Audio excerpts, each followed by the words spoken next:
Hey, welcome back to the Mum Boss Method podcast. I have a solo episode for you today, and we're going to be talking about the menopause diet. Before I get started on that, how are you? How's your week been? Mine's been blooming awesome. Last night I ran a boot camp in my village for the first time. I haven't done any in-person training since, just after the first lockdown, I think. It was really great. I really loved it. Sorry, I was putting lip balm on.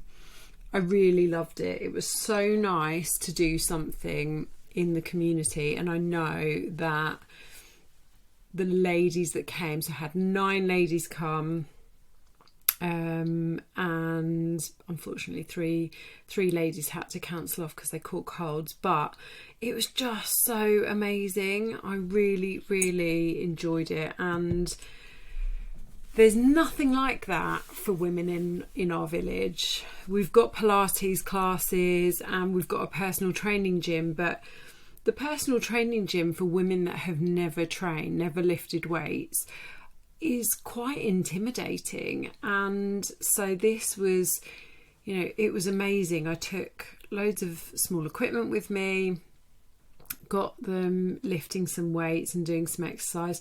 It was so funny because we did it in the village hall, and the floor has underfloor heating, and it was absolutely boiling. In I walked with, all my layers on because it was so cold yesterday, and little did I know I probably could have gone there in shorts. But anyway, that is by the by. I was buzzing about it, and I had a really awesome evening, and so many of the ladies have, well, in fact, all of them have messaged me today to say how much they enjoyed it. So I am super pleased with that. Anyway, let's talk about this menopause diet then. I want to talk to you about why we gain weight in menopause and bust a few myths around that, because there's a lot of misinformation which pisses me off, quite frankly. There's a lot of misinformation out there on the internet, on the interweb. And like I say, that needs to be corrected. And then what you can actually do about it. So we're going to look at what it is, what's actually going on, and what you can do about it. So let's start with why we gain weight when we are menopausal. And I'm talking about, you might start noticing this in perimenopause. Even if you've only just started to experience some of the symptoms, you might start noticing that you start to gain weight. So the biggest thing to say is that perimenopause is completely natural. Okay, it's a completely natural thing to happen to women. So it happens to 51% of the population, right? If you live long enough, you are going to hit menopause. And what happens is our estrogen levels start to drop. Okay. Now, in perimenopause, those estrogen levels can be up and down at the blink of an eye. I don't actually know if it's that quick, but they are up and down. And so they are fluctuating. And that is what makes perimenopause the trickiest part of the whole process for many women. But what's not happening here is we're not seeing these estrogen levels drop and all of a sudden fat starts sticking to us in, a more... I don't actually know what I was going to say then. Fat doesn't go, oh, there's less estrogen, so I'll stay here now. Like, that's not what happens. You can only gain body fat by being in a calorie surplus. Okay, and it's the same when you're perimenopausal. So when people say, oh, you're perimenopausal and that means you gain weight, it's not because estrogen is just sucking fat into your body. It or the lack of estrogen is sucking fat into your body, there's still something happening, which means you are consuming more calories than you're burning. And actually what it is it's the behaviours, your behaviours that change around this time of your life. And those changes are caused by the fluctuating hormones. Okay, so if you think about it, symptoms like night sweats, insomnia, broken sleep, more stress, more anxiety, which may again break your sleep, fatigue and low energy, they leave us more tired, lacking in energy, lacking in motivation. So if you are every night being woken up by these night sweats, or you have real bad trouble falling asleep and you never used to, or you have you have insomnia and you wake in the middle of the night like I did last night. I mean, this was because my husband went to the airport, but then it took me an hour to get back to sleep. That's going to mean that you are more tired when you get up the next day. And if this is happening day after day after day, you are getting more and more tired. And if you've listened to any of the podcasts where I've talked about how important sleep is for weight loss, you will know that if you're getting broken sleep, that means you are less likely to move as much, and you are more likely to snack and eat more and reach for, the high calorie foods. And you might not even notice that you're doing this, particularly the moving less. Our bodies are really clever at conserving our energy. So I noticed myself doing this yesterday, actually. Some of it was because I was cold. I went and worked in a coffee shop, but some of it was that I just felt quite tired. And I really, really needed the loo. And I just kept saying to myself, can't be bothered to get up, can't be bothered to get up, can't be bothered to get up. Even though the loo was probably about 10 metres away from me. And I got to the point where I knew if I did not get up in the next 5 seconds, I was going to have an accident when I tried to get up. So our bodies are really clever at just making us move less. You might find that you just sit at your desk more, or you sit down for longer in the evenings. You move less, and you tend to eat more. Things like low mood, anxiety, depression, low motivation, they're all symptoms of perimenopause, and they also leave us less likely to move and more likely to do things like comfort eating or emotional eating. The same with higher levels of stress, which, is not just down to estrogen, but at this period of our lives where, if you think the average woman goes into perimenopause between 45 and 55, but there are outliers. I am an outlier. I am, I'm perimenopausal now at 43, and I have had symptoms for at least the last 5 or 6 years. At this time of our life, generally, we have higher levels of stress. Our children are a bit older. Maybe they are exam age. Maybe they are, late teens, the age where they start staying out late at night or pushing those boundaries a bit more, and that causes us stress. We are further along in our careers. Maybe we have, more higher powered, stressful jobs. Potentially have aging parents or aging relatives that we need to look after. This is a more stressful time of our lives. We've got more responsibilities, bigger mortgages, bigger bills to pay than we had in our 20s, when for most people, for most women, it was just themselves that they needed to look after. So At this time of your life, you tend to have more stress, and that also has an impact on your behaviour. You are more likely to be reaching for the snacks. When you are highly stressed, that affects your energy levels, that affects your motivation. You are less likely to move, maybe less likely to work out. You're more tired, so maybe you'll skip a workout. All of those things. So they all have an impact on your behaviour, which in general means that you are likely to move less and eat more. Also, you might be seeing a redistribution of fat around your middle during menopause, which estrogen is responsible for that redistribution of fat, okay? And that might mean that your clothes feel different around your middle. Perhaps you never had that problem of, clothes digging into your stomach and things like that, and all of a sudden that's how you feel, so your clothes don't feel as comfortable.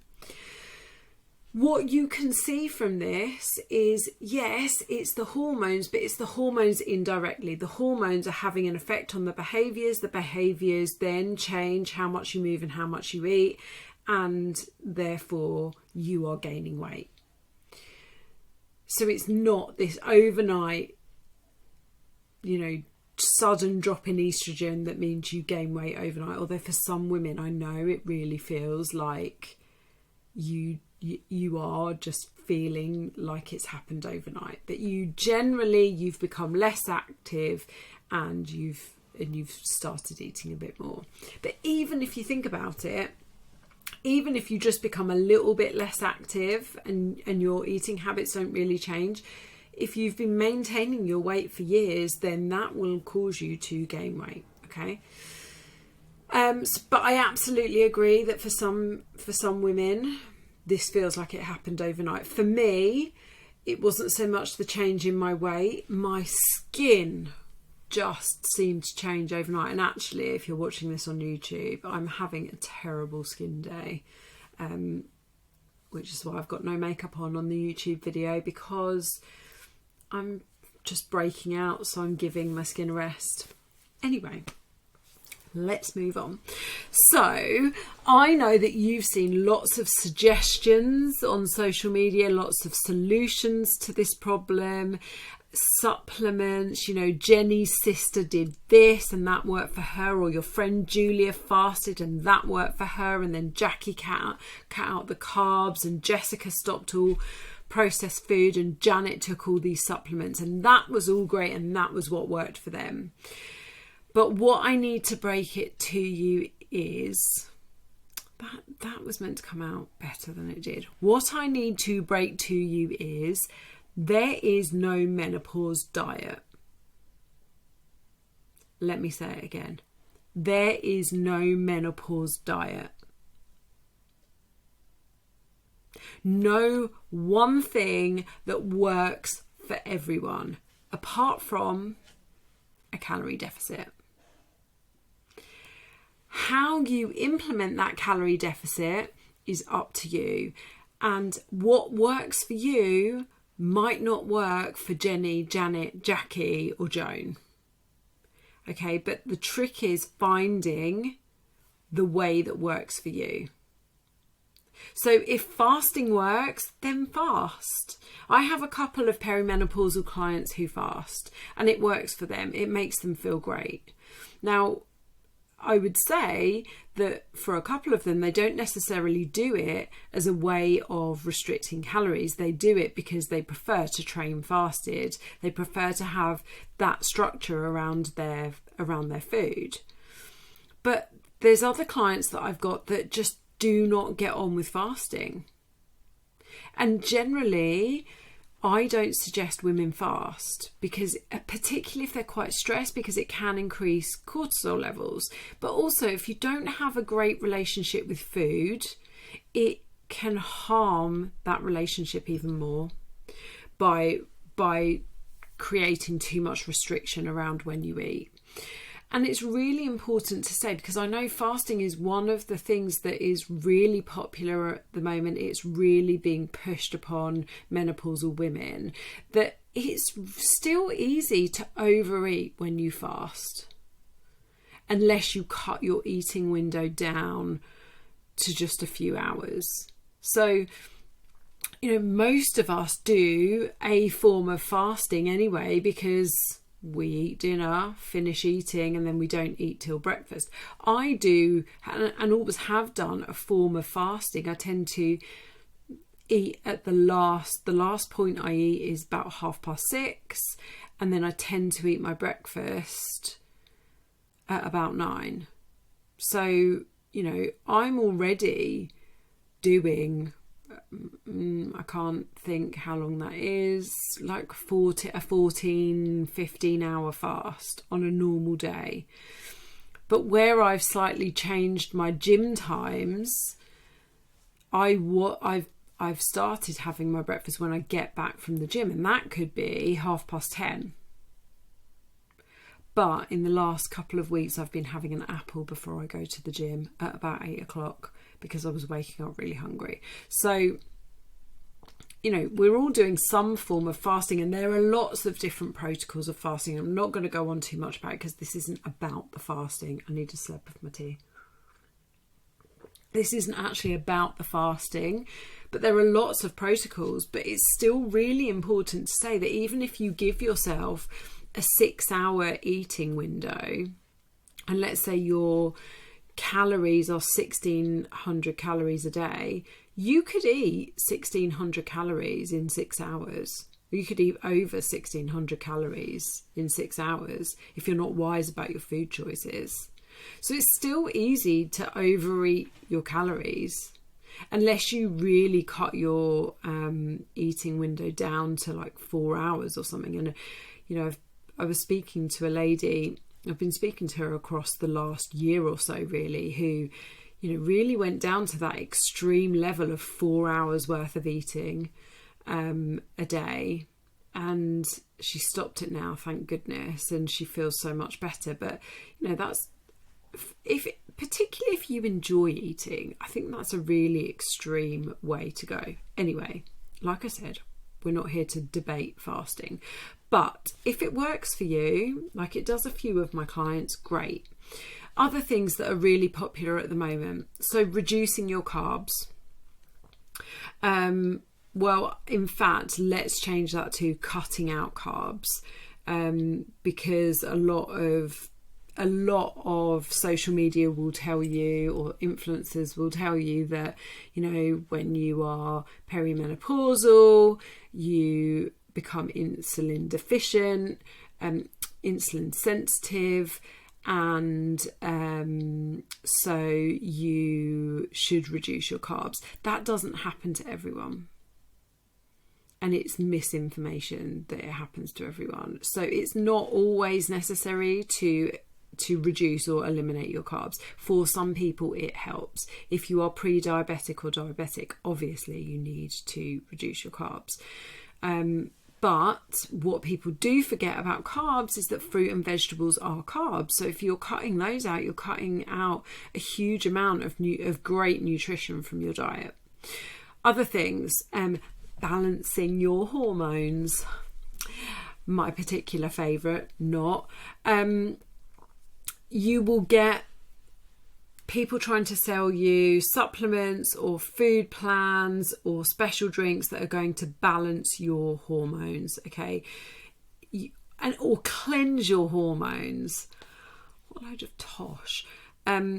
You can't replace the estrogen your body is losing through food alone. That's not going to happen. So we can replace the hormones that are fluctuating when we're in perimenopause or menopause through hormone replacement therapy, which isn't available to everyone. Obviously, there are some people that can't take it. It should be your first line of treatment. Speak to your GP. I'm not here to tell you you have to take HRT, but you can replace the hormones that you are losing via HRT. You cannot cleanse or balance your hormones by taking some kind of supplement. That's not going to happen. You can absolutely promote that your body is producing the right type of hormones through having a great balanced diet. So, you know, there are certain processes that happen within our body that can't happen if we're not eating a balanced diet. There are certain vitamins and minerals that can't be absorbed if we're not eating fat, for example, things like that. But you're not going to balance or cleanse your hormones through a supplement or your diet. It's just not going to happen. Eat a balanced diet. That's it. Cutting out sugar. So I've had conversations with a few ladies this week about, you know, they say that they've got a sugar addiction, that, you know, they need to completely cut out sugar. If you are over relying on sugar, then that is something for you to look at. But cutting it out completely is unlikely to completely change your symptoms, and it is unlikely to mean that you're going to lose loads of weight. So you might lose weight if you're eating a lot of sugar. You could then create a calorie deficit, but likely you're then going to binge on it anyway. And the same with balancing your hormones, right? You can balance your hormones all you like, but if you're still eating in a calorie surplus, you're still going to gain weight. If you're not eating in a calorie deficit, you're not going to lose weight. So the thing I'm trying to say is that there is no one size fits all. And if someone is trying to sell you some kind of menopause diet or menopause supplement, or, you know, I think I've said this on the podcast before, I saw the other day a menopause bracelet. I mean, I can't even. They're likely trying to sell you something that is not going to work. So just be careful with that. Here are the things that do or could work, okay? And a lot of this is available in my menopause guide in a lot more detail. So if you would like a copy of my menopause guide, please do get in touch. Either you can check the show notes, find me on Instagram, the Mum Boss Method, or Facebook, or my email address is in the show notes. So please get in touch if you want a copy of it. But here are some of the things that will work because it's evidence backed, or some of the things that anecdotally have worked in with my clients through my experience. So calorie deficit is the only way to lose weight. It's the only way to lose body fat. So you need to find a way in which to apply a calorie deficit. And I've kind of been through that, you know, if that's fasting, if it's calorie counting, if it's cutting carbs, if it's, you know, just going by smaller portions, you need to be in a calorie deficit to lose weight. Eat a high protein diet, so make sure that you're getting at least 100 grams of protein in per day, and ideally around 25 grams of protein per meal. Make sure that you're eating your fruit and veg. Those fruit and veg are full of the micronutrients you need to be healthy, but also they are relatively low in most of them, and they help you to still eat huge meals whilst being low calorie. So pack in the fruit and veg.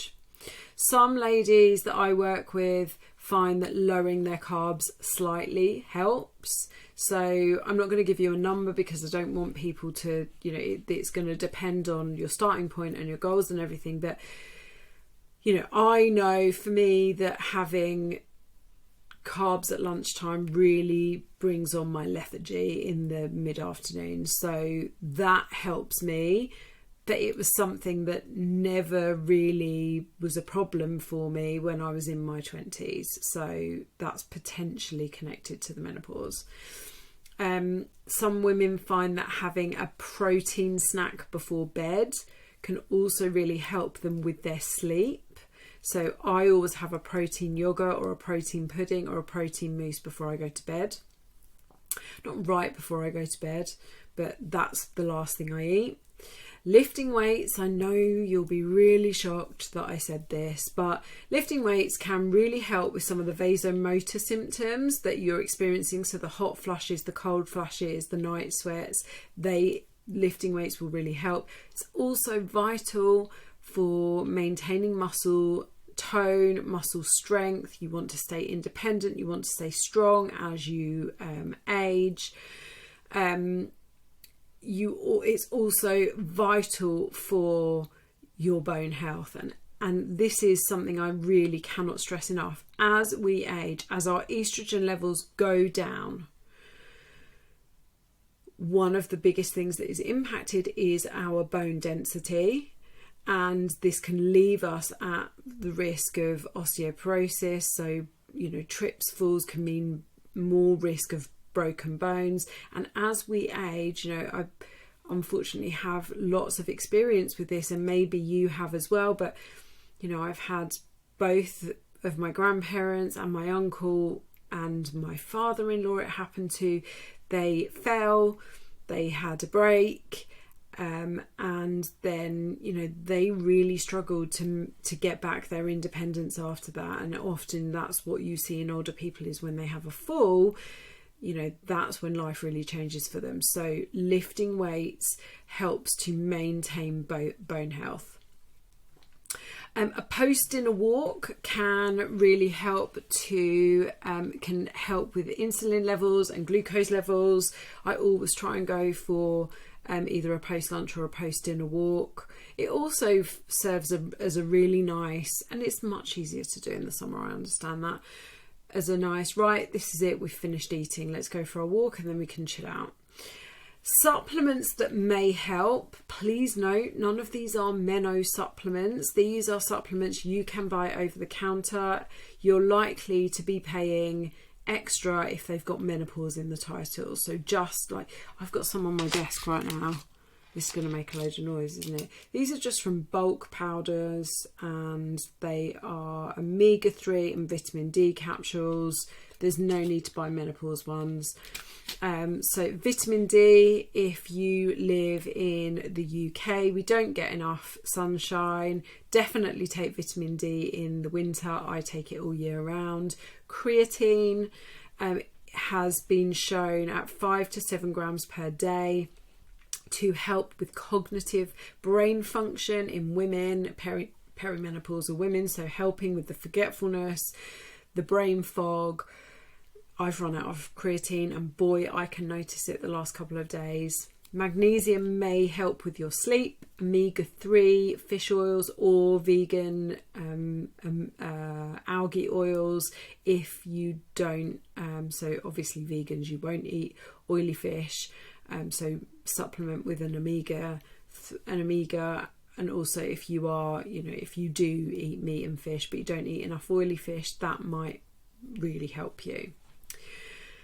So how can I help you? As I've said, many of my clients are peri or postmenopausal. So this is where I really help them, is finding them the way that works for them. So when clients come and work with me, we don't just diet one way. It's not just my way or the highway, okay? And by the way, I also have clients with me who are perimenopausal and not necessarily trying to lose body fat. They are simply trying to get stronger, to get fitter, to get healthier, so that they can continue into their life in the best way possible through perimenopause.